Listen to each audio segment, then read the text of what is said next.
Hello বন্ধুরা, আমি নন্দিতা আসলাম রবিবারের মিনি ব্লগটা শেয়ার করার জন্য। তো সকালবেলায় হাসি বায়না শুরু করে দিচ্ছে। কি বায়না? হাতে দেখছো জিনিসটা কি? এটা খাওয়ার জন্য। তো আচ্ছা ঠিক আছে, ওর বায়না পূরণের জন্য ম্যাগিটা বসিয়ে দিলাম জলের মধ্যে, আর আমি চলে গেলাম ওকে দেখতে ও কী করছে। তো দেখলাম গিয়ে ওর বাবা একটা অরিও বিস্কুটের প্যাকেট কিনে দিয়েছে, সেটা বসে বসে দেবী খাচ্ছে। তো আমি ওর থেকে একটা অরিও বিস্কুট নিয়ে নিলাম, তারপর খেতে খেতে চলে গেলাম তোমার বাইরে গিয়ে ফুলগুলোকে দেখছিলাম। আর দেখলাম যে এখানে একটা টগর গাছ ছিল, সেই টগর গাছের গোড়াটা কেটে দেওয়ার পরও দেখেছি সুন্দর করে আবার আস্তে আস্তে ছোটো ছোটো ডাল বেরোচ্ছে।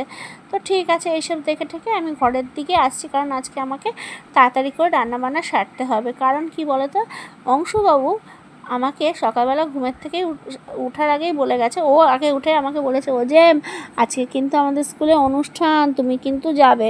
তো ও তো বলেছে যখন, আমার তো যেতেই হবে। তো সকালবেলা এসে আমি আমার ব্রেকফাস্টটা কমপ্লিট করলাম। কী দিয়ে বলো তো?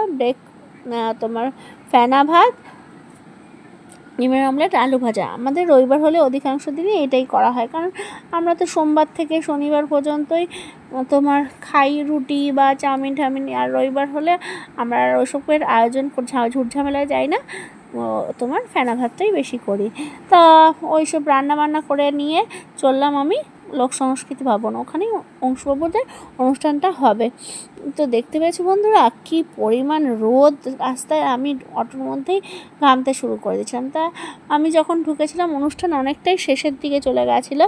তো ও এসে একটা নাটক দেখতে পেরেছি। তারপরে আমি অংশুবাবুকে ডাকলাম, তুই কোথায়, মানে অংশুবাবুকে খুঁজছিলাম। তারপর দেখলাম ও আর ওর মা এখানে বসে রয়েছে। তারপরে সিট নিয়ে বসে পড়লাম অনুষ্ঠানটা দেখতে। নাচ ফাচগুলো অবশ্য আগে হয়ে গেছিলো। তারপর আমি যখন গেলাম তখন একটা নাটক শুরু হয়েছিল। নাটকটা বাচ্চারা খুবই সুন্দরভাবে পারফরমেন্স করছে, সাথে ছিল স্কুলের দিদিমণিরা। এই স্কুলের ছাত্রী ছিল তোমার হাসি, তোমরা জানোই অবশ্য। তা বাচ্চাগুলোর পারফরমেন্স আমার খুব ভালো লেগেছে।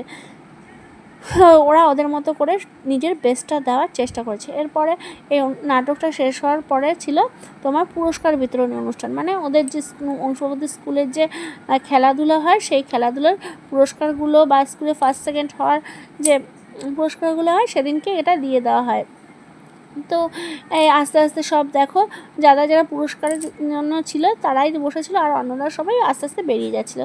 তো আমিও দেখলাম আর বসে থেকে লাভ নেই, কারণ আমার মাংস রান্না হয়নি, তাই আমাদের তাড়াতাড়ি বেরিয়ে যাওয়াই ভালো ছিল। তারপর আমরা বেরিয়ে পড়লাম।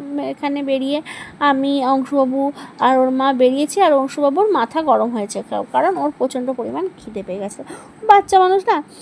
তারপরে ওদের তিনজনাকে নিয়ে আমরা সবাই মিলে মারা বেরিয়ে পড়লাম বাড়ির উদ্দেশ্যে। তো আমার ব্লগটাকে এখানেই আজকে শেষ করলাম। সবাই ভালো থেকো, সুস্থ থেকো।